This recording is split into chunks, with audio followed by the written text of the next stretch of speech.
नमस्कार, झिरो आवर मध्ये आपलं सर्वांचं स्वागत आहे। तुम्हाला माहिती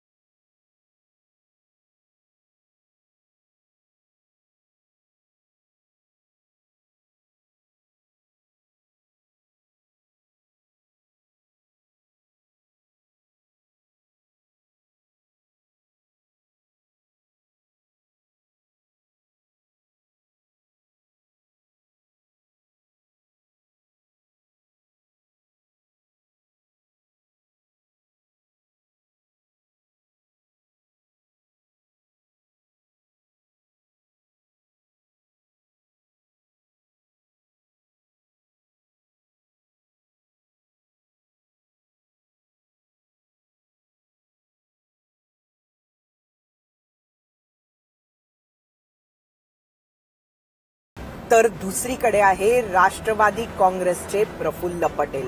खरं तर या दोघांमध्येच आमने सामने झाली होती 2009 आणि 2014 मध्ये, आणि याच दोघांमधल्या निवडणुकीमुळे हा मतदार संघ लोकांच्या नजरेत भारतात आला होता।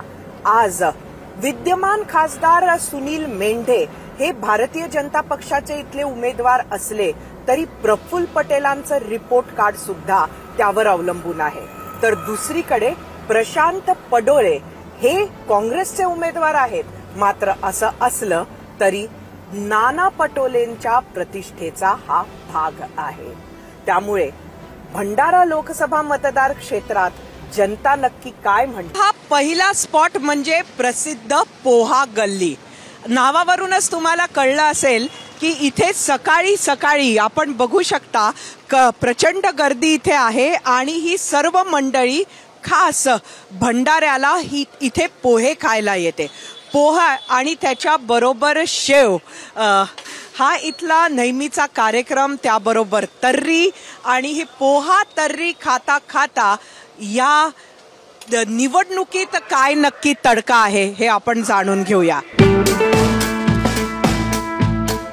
संभाषणाचा खरा फ्लेवर इथे तेव्हाच येईल जेव्हा मी सुद्धा इथे पोहे खाईन, आणि पोहे खाता खाता ज्या गप्पा होणार आहेत त्यातून निवडणुकीचे खरे रंग उलगडणार आहेत। रामदास यांच्याकडले हे पोहे अत्यंत फेमस आहेत।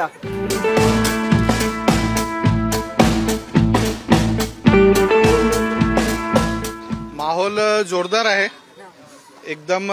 जसं तापमान तापलेलं आहे तसं निवडणुकीचे वारेही तापलेले आहेत।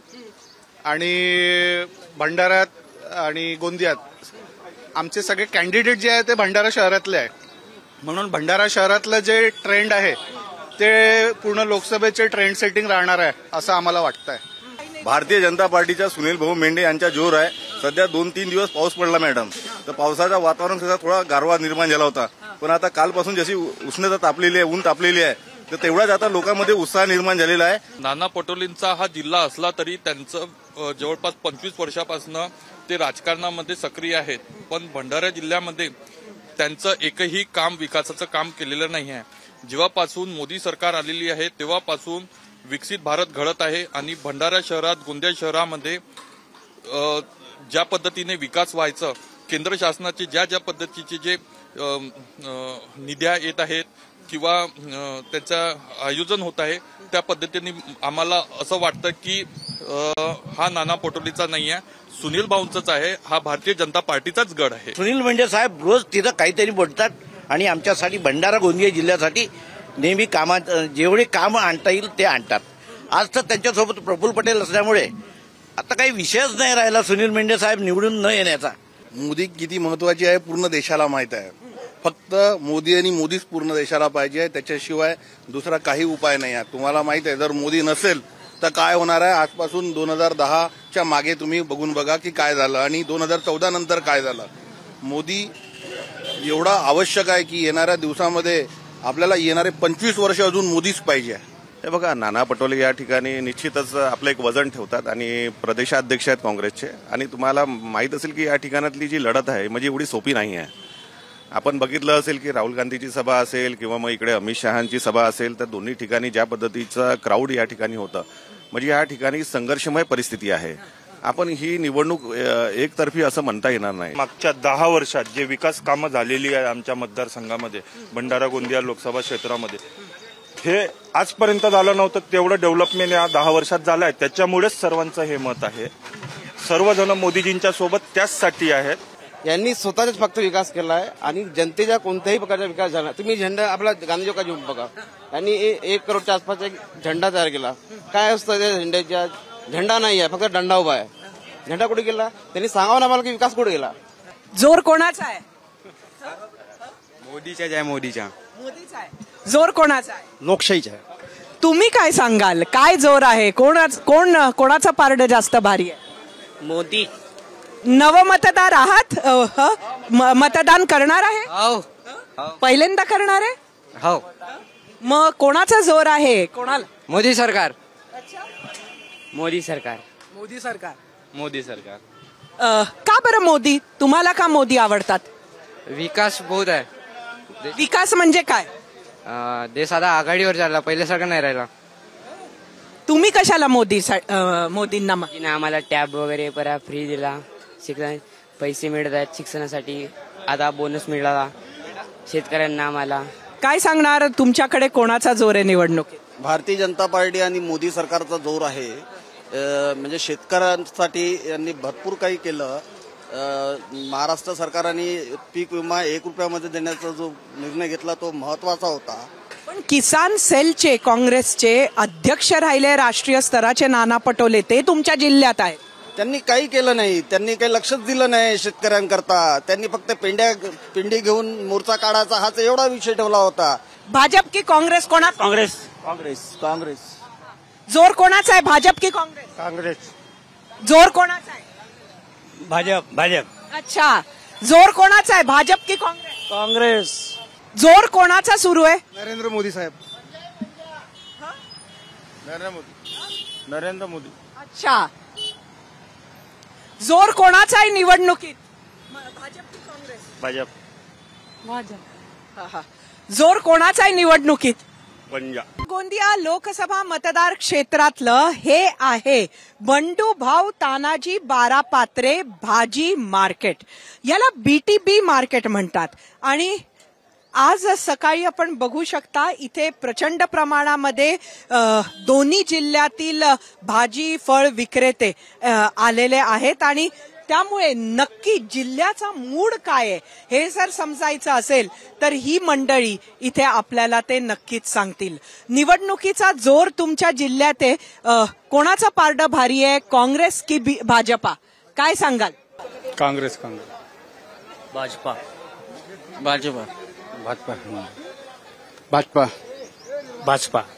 काँग्रेस. कोणाचा जोर आहे? काँग्रेस की भाजपा? बीजेपी. भाजपा. काँग्रेस. पटोलेचा जोर आहे. भाजपाचा जोर का आहे? विद्यमान खासदारांनी चांगलं काम केलं का? नाही. त्यांचा जोर नाहीये.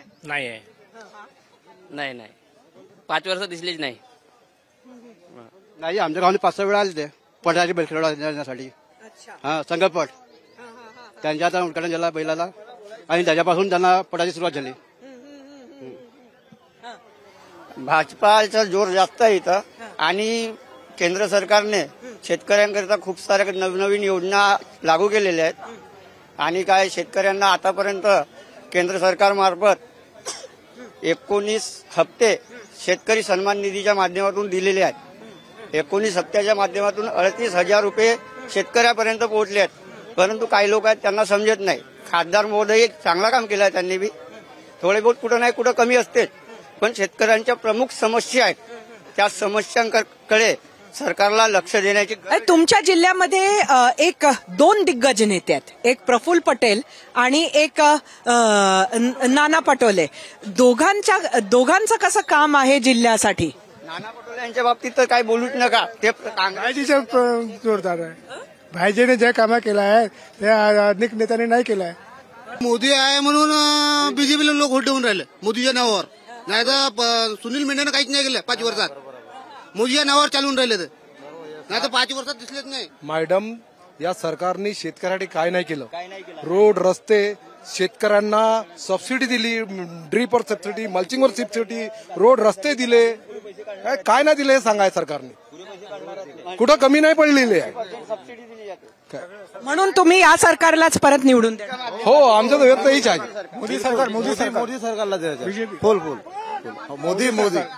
राशन फ्री देऊन राहिला सरकार, राशन फ्री देऊन राहिला आणि रस्ते सगळेच देऊन राहिले. आता आम्हाला जायला रस्ता नव्हता, उडामपूल साईडने एवढा ट्रॅफिक राहत होता, आता साईडनं अजून बायपास रोड करून दिला. काय नाही पाहिजे. पीएम आवाज योजनेतून सरकारने घर देत आहे. आता तुम्ही सगळ्यांनी जय श्रीरामच्या घोषणा लावल्या. राम मंदिर किती महत्वाचं आहे तुमच्यासाठी? बढिया आहे, चांगला आहे, आमच्यासाठी बहुत चांगला आहे, सर्वांसाठी चांगला आहे. राम जय श्रीराम. काय अडचणी अडचणी आमच्या शेतकऱ्यासाठी 24 घंटे लाईन पाहिजे असं आमचं म्हणणं आहे. आणि हे जे मंडी आहे हे एकदम म्हणजे बीटीबी हे आम्हाला कास्तकारासाठी म्हणजे बागायती वाढीसाठी चांगली आहे. म्हणजे आम्ही हे तुमच्या समस्यांकडे इथे निवडणुकीत उभं असणाऱ्या नेत्यांचं लक्ष आहे का? हो आहे, आम्हाला मोदी सरकारचं लक्ष आहे.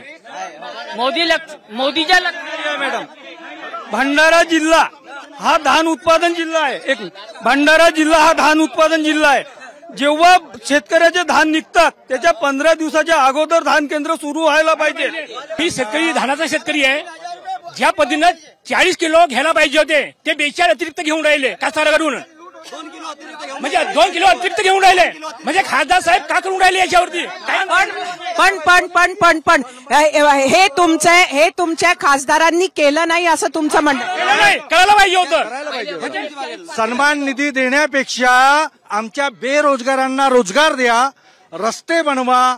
आज सन्माननीय खासदारांनी एक बी प्रश्न आमच्या भात उत्पादक शेतकऱ्यांसाठी संसद म्हणून तुम्ही आत्ताच्या विद्यमान खासदारांना परत मतदान करणार नाही? नाही करणार. 427 शेतकऱ्यांनी महाराष्ट्रामध्ये 2 महिन्यात आत्महत्या केली. याला कारणीभूत महाराष्ट्र गव्हर्नमेंट आहे. मॅडम, ऍक्च्युली टोटल महाराष्ट्रामध्ये किंवा भंडारा जिल्हा हा शेतीविषयक जिल्हा आहे आणि कुठलीही सरकार शेतीविषयक धोरण दरवेळेस बनवते पण त्याच्या खालपर्यंत इम्प्लिमेंट नाही होत. पाण्याची व्यवस्था बरोबर नाही आहे, त्याच्यानंतर लाईट विजेची व्यवस्था, आणि भंडारा जिल्ह्यात शासन शेतकऱ्यांचा एवढा रोष आहे तरी बरीच मंडळी मोदी सरकारलाच निवडून देणार असं म्हणते. मोदी सरकारचे काही कामं चांगले आहेत, मोदी सरकारचे काही कामं आहेत, पण शेतीच्या विषयावरती मॅडम सरकार चांगली आहे. याचे जे माणसं जे आहेत हे बरोबर नाही आहेत. हे माणसं गलत आहेत. नाही तर मोदी सरकार एक नंबर आहे. त्यांना का नाही केलं? भाजी मार्केटच्या या प्रतिक्रिया अत्यंत रॉ होत्या. आपण बघितल्या लोकांच्या भावना. खरं तर दोन्ही पक्षांना, युती आघाडी दोघांनाही समर्थन करणारी मंडळी आपण बघितली, पण या होत्या अगदी ग्राउंड झिरोच्या प्रतिक्रिया. आता पुढची प्रतिक्रिया पाहायला आपण थेट हवेत जाणार आहोत. सतीश बाबू भंडारा गोंदियाचे प्रभारी आहे आणि सध्या इथलं वातावरण अगदी जोरदार तापलेलं आहे. राहुल गांधींची सभा पार पडली त्यानंतर काय बदल आपल्याला जाणवला भंडारा गोंदियाच्या एकंदरीत मतदाराच्या मूडमध्ये? भंडारा गोंदिया राहुल गांधीची ज्या पद्धतीने पब्लिक रिस्पॉन्स मिळाला मीटिंगमध्ये आणि लोकांचा जे उत्साह होता ते पाहून फक्त भंडारा गोंदिया नाही तर पूर्व विदर्भामध्ये एक जे वातावरण आहे ते मागचे 2019 सारखा नाही आहे. हा वातावरण एकदम म्हणजे चमत्कार सारखा वातावरण दिसेल. लोकांची जी अपेक्षा नाही तसं वातावरण आहे. कारण ग्रासरूट लेवलवर लोकांमध्ये काँग्रेसबद्दल या पूर्व विदर्भामध्ये काँग्रेसचे सीट उभे आहे, फक्त एकच सीट राष्ट्रवादीची वर्धामध्ये आहे. तर पूर्ण विदर्भातली जी आमची 5 सीट आहे, नागपूर, रामटेक, गडचिरोली, चंद्रपूर आणि भंडारा गोंदिया, हे 5ही सीटवर म्हणजे एकदम परिस्थिती जी आहे या मीटिंगच्या नंतर त्याचा एकदम चेंज आला आहे. पण एक असं म्हटलं जातं सतीश बाबू की तुम्ही म्हणजे काँग्रेसनं खास भंडारा गोंदिया जो नाना पटोलेंचा जिल्हा आहे तिथे एक कमजोर उमेदवार दिलेला आहे आणि ही मॅच फिक्सिंग केलेली आहे. हे आम्ही नाही म्हणत आहे तर हे सेवक वाघांनी म्हटलंय, त्यांनी बंडखोरी हे म्हणत केलेलं आहे आणि त्यांचं म्हणणं आहे की भाजप जिंकावं म्हणून इथं एक कमजोर उमेदवार मुद्दामून भाजपशी मॅच फिक्स करून नाना पटोलेंनी दिलाय. हा जे आरोप आहे, कारण मी तिथे प्रभारी आहे आणि एक मागील 15 दिवसापासून तिथे मी प्रत्येक तहसीलमध्ये आणि खेड्यांमध्ये माझे दौरे सुरू आहे. एक गोष्ट अशी आहे की नाना पटोलेच्या त्या भंडारा गोंदिया जिल्ह्यामध्ये प्रभारी म्हणून मी माझा अनुभव सांगतो आहे. तिथे एकदम अंडर करंट आहे. तो लोकप्रिय नेता आहे. त्याच्या एक प्रत्येक तहसील आणि खेड्यांमध्ये एक वातावरण ग्रासरूट लेवलवर आणि त्यांनी सोशल इंजिनिअरिंग करून आपलं कॅन्डिडेट एक MBBS डॉक्टरला उभा केला आहे. आपण हे सांगत आहात, सोशल इंजिनिअरिंग बद्दल बोलत आहात. नाना पटोले हे मोठे नेते आहेत, तिथे आहेत. आपल्यासारखे नेते मंडळी तिथे प्रचार पाहत आहेत. मात्र दुसरीकडे तिथे सुनील मेंढे हे विद्यमान खासदार आहे, परिणय फुके आहेत, प्रफुल्ल पटेल सारखे आता नेते तिथे ताकदीला आलेले आहेत. असं असताना आपला हा कॉन्फिडन्स, ते अँटी इन्कम्बन्सी जे आहे ते सुनील मेंढेचे जे विरोधात त्याच्या नेगेटिव्हिटीचा आम्हाला फायदा मिळतो आहे. 100% आमच्या कॅन्डिडेटचा तो आहे आम्हाला फायदा, पण जास्ती फायदा आम्हाला त्याची अँटी इन्कम्बन्सीचा आहे. तर माझ्या अनुभवाप्रमाणे भंडारा गोंदियामध्ये आम्हाला यश मिळेल असं आम्हाला वाटतंय. मी एक आकडा सांगू शकाल का, किती मताधिक्य राहील? कारण यश मिळेल असं आपण म्हटलंय. ते आकडा सांगणे आता मला शक्य नाही, परंतु एवढं नक्की आहे की हा आमचा उमेदवार हा बहुमताने विजयी होईल तिथे. धन्यवाद सतीश बाबू आमच्याशी चर्चा केल्याबद्दल.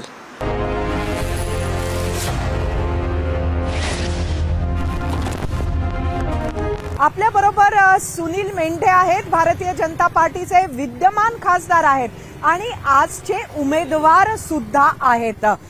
सुनील मेंढे हे सकाळी अशाच पद्धतीनं निघत असतात आणि अनेक वेळेला आपल्या 2 व्हीलरवरून मतदात्यांना भेटून येत असतात.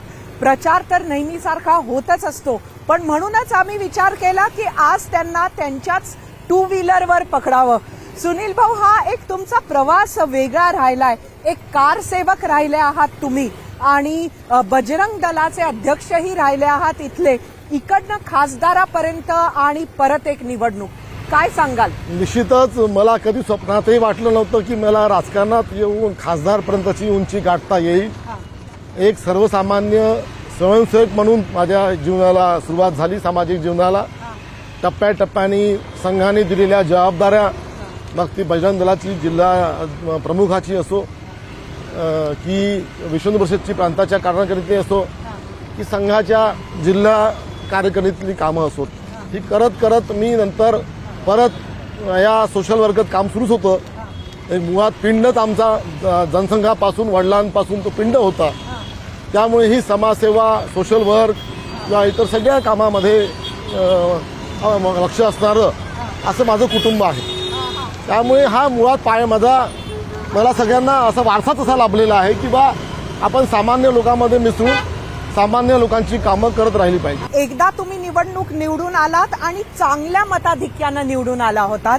या वेळेला मात्र सगळीकडेच एक टफ फाईट दिसते आहे. तुम्हाला कसा वाटतंय?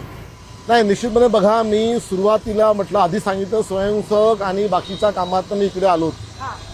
सुरुवातीला सगळ्यात पहिले नगराध्यक्ष म्हणून इथली निवडणूक लढली मी आणि ती पण डायरेक्ट इलेक्शन होती, जनरल इलेक्शन होतं लोकांमधनं आणि ती सुद्धा मी मोठ्या फरकाने जिंकलीत, हे तुम्हाला माहिती असेल. आणि त्यामुळेच मला शहरात मग अशी ह्या बाईकनी फिरायची सवय लागली की शहर असल्यामुळे एक भंडारा जिल्हा स्थानाचं शहर आहे, लोकांशी आपण गाडीवरून सगळ्यांना भेटू शकत नाही आणि म्हणून ह्या 2 व्हीलरनी फिरायची सवय लागली. यावेळेसची निवडणूक जरी तुम्हाला टफ वाटत असली तरी गेल्या 5 वर्षाच्या काळामध्ये मी सतत लोकांच्या संपर्कात होतो.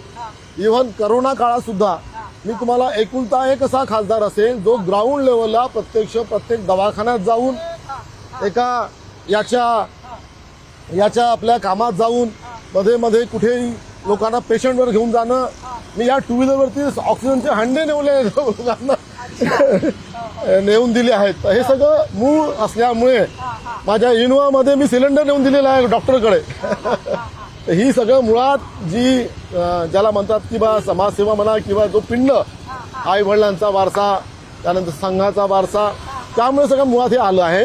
त्यामुळे ही निवडणूक सुद्धा त्यानंतर जेवढी काही कार्यक्रम मला पक्षांनी दिलेत, मोदीजींचे जे कार्यक्रम असतात, आपल्या विशेषतः कल्याणकारी योजना, की भंडारा गोंदिया जिल्ह्यात मी जेवढंही विशेष मुख्य योजना आपण बघितल्यात, आपल्या घरकुलची योजना असो, शौचालयाची असो, नरेगा असो किंवा आपलं व्हॅक्सिनेशन असो, हे संपूर्ण महाराष्ट्रामध्ये अग्रणी मी आहे. पण सध्या नाना पटोलेंनी ही निवडणूक प्रतिष्ठेची केलेली आहे. ते तुमच्याच जिल्ह्याचे आहेत, प्रदेशाध्यक्ष आहे, वजन प्रचंड आहे. त्याचा फटका बसणार आहे का? तुमच्या प्रत्येक गोष्टी खरं आहे. त्याने जिल्हा आपली ती निवडणूक प्रतिष्ठेची केली आहे, गृह जिल्ह्याची आहेत, मोठ्या उंचीची आहेत.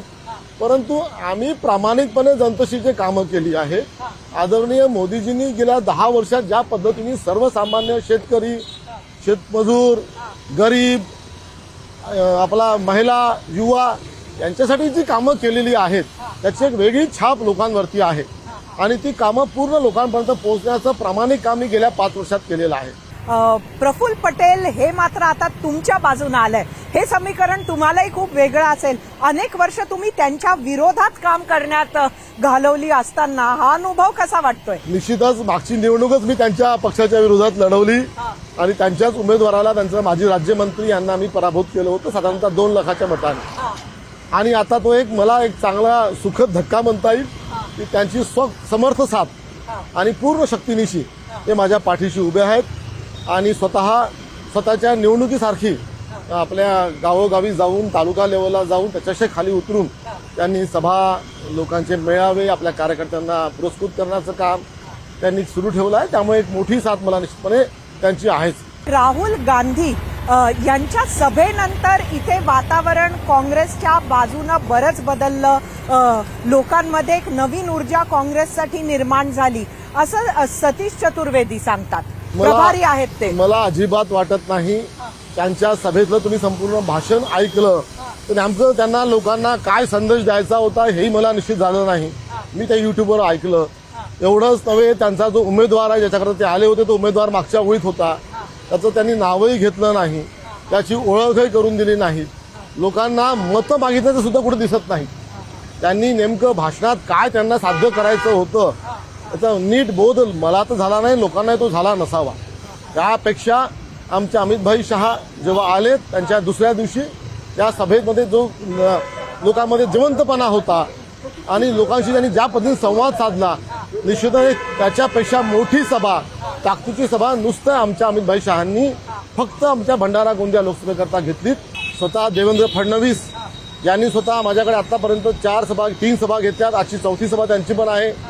नितीनजींनी 2 सभा घेतल्यात. आमचे योगीजी आदित्यनाथ जे आमचे स्टार प्रचारक आहेत, जे लोकांना आवडतात, ते स्वतः भंडारा आलेत.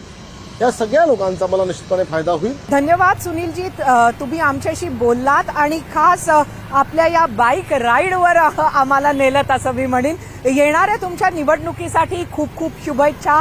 आणि हा होता ग्राउंड झिरो वरून भंडारा गोंदिया लोकसभा मतदारसंघाचा 0 आवर. धन्यवाद.